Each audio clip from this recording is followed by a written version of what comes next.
Oh, Yoma de Mma. Oga to over 20 million naira each. We settle Umoboya the 5 for settle at the same time. Over 20 million naira each. The same day. What you go there video? What you go there video? If you go even a video.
My brother, people will be able to go.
Amen.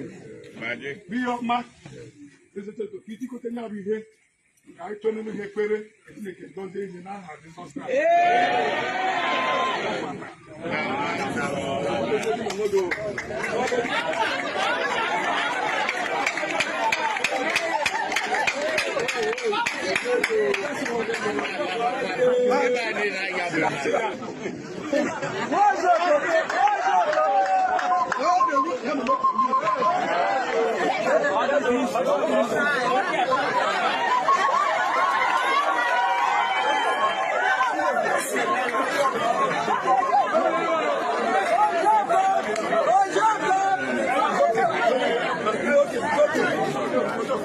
Yes, sir.